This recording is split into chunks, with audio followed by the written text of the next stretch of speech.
Vous avez vu de quoi il est capable? Vous avez vu de quoi ils sont capables quand il faut sauver un blanc? Un blanc. Attention, je vous rappelle que dans les prisons au Mali, il y a des milliers de terroristes. Hein. Il y a des milliers de terroristes qui sont en prison, hein, qui ont été arrêtés hein, dans le cadre du terrorisme. L'armée malienne en a arrêté des milliers.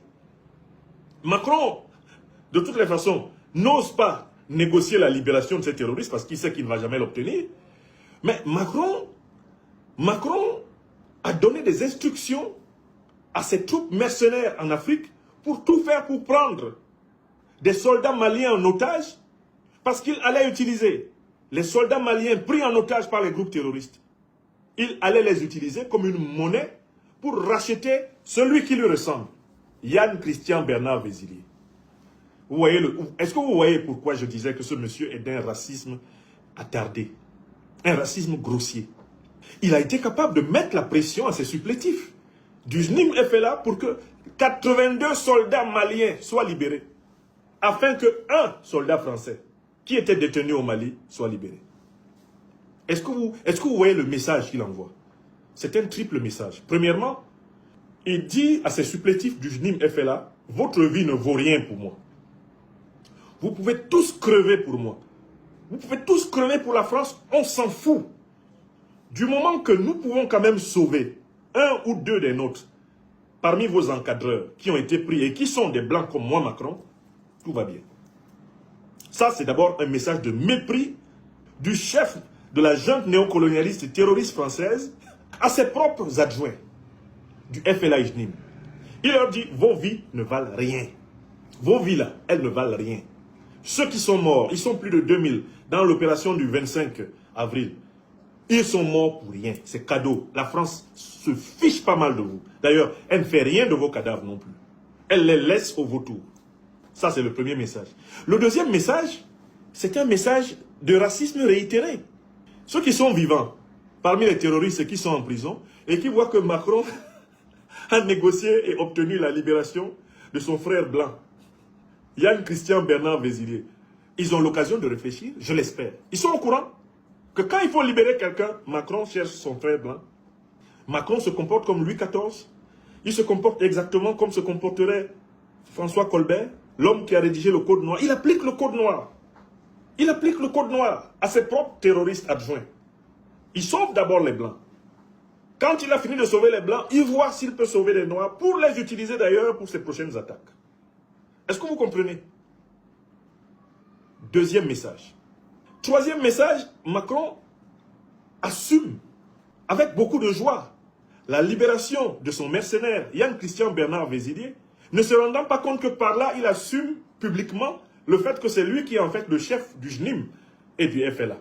Parce que s'il a obtenu que Yann Christian Bernard Vézilier soit libéré par une grâce du président Assimi Goïta, c'est bien parce qu'il a donné l'ordre à ses adjoints du JNIM FLA de libérer les soldats maliens.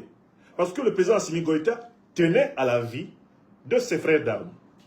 Donc Macron, avec beaucoup de cynisme et de sadisme, assume le fait qu'en fait, c'est la France qui est le chapeau. C'est la France qui patronne les groupes terroristes qui attaquent l'Afrique.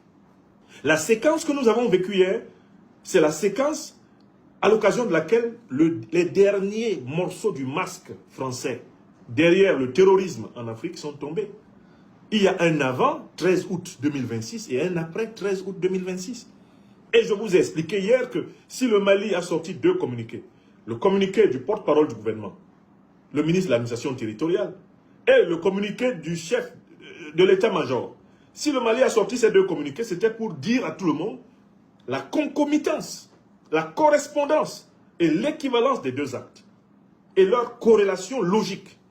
Le président Goïta gracie, eh bien, l'espion criminel français Yann Christian Bernard Vézilier, parce que Emmanuel Macron a libéré 82 soldats maliens qu'il détenait en otage.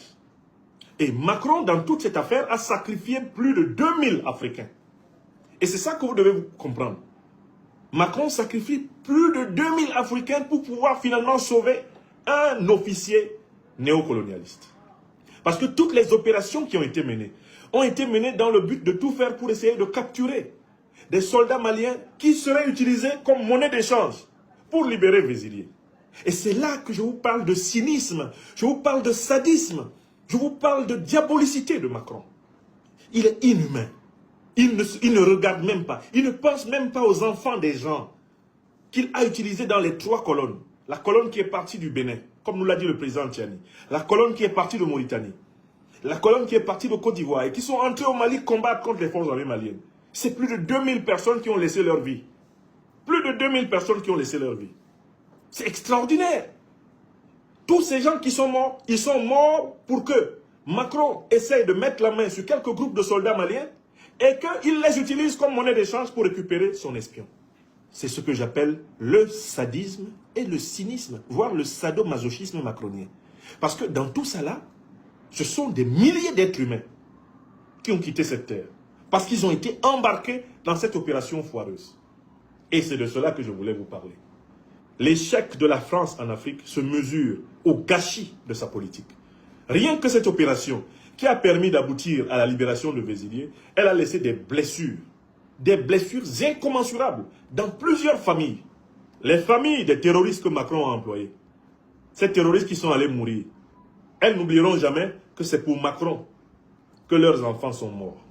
Les familles des soldats qui ont été tués par les terroristes pro-Macron, du JNIM FLA, ces familles n'oublieront jamais que les groupes terroristes qui ont attaqué le Mali étaient soutenus par la France. Même après l'échange symbolique 1 contre 82, imposé par la maestria du président Assimi Goïta, de part et d'autre, que ce soit du côté de Macron ou du côté du président du Mali, on n'oubliera jamais que dans cette affaire, c'est une lutte à la vie et à la mort qui se poursuit.